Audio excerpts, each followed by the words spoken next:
سب سے بڑی چیز یہ سیکھ سکتے ہیں کہ دنیا کی تاریخ میں یہ نہیں ہوا کہ 20 سالوں میں ایک ملک نے 40 کروڑ لوگوں کو غربت کی لکیر سے نکال کے اوپر لے گئے. یہ دنیا میں نہیں ہوا, تاریخ میں نہیں ہوا. تو ان سے ہم سب سے بڑی چیز سیکھ سکتے ہیں کیسے غربت کم کریں گے اپنے ملک میں. تو ان کا اگر پریزیڈنٹ آ رہا ہے, سپریم کورٹ کے ججز صاحبان, آپ فکر نہ کریں, کیا ہم اس کے اوپر پھول برسائیں گے, اس کا خوش آمدید کہیں گے, کوئی رکاوٹ اس کے سامنے نہیں ہوگی. اور جو ہم اس کا استقبال کریں گے, ہمارا مہمان ہے, ہمارے دوست ہیں, ہمیشہ انہوں نے ہماری مدد کی ہے, انشاءاللہ تاریخی استقبال کریں گے اس کا.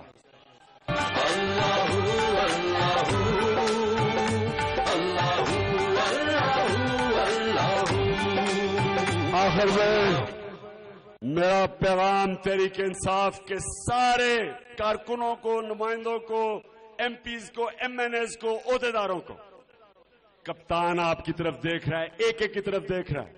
وقت آ گیا ہے کہ اپنی پرفارمنس دکھاؤ. جو اچھا پرفارم کرے گا وہ میرے پاس اوپر آ کے, یا میں کھڑا کر کے اس کا ہاتھ کھڑا کروں گا کہ اس نے کام کیا ہے. اور جو گفتار کا غازی بنے گا اس کو ٹکٹ نہیں ملے گا اگلا. میں آج آپ کو کہہ رہا ہوں. بہت بہت شکریہ. خواتین و حضرات, پاکستان کا قومی ترانہ.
پاکستان, ہم سب ساری رات یہی ہیں.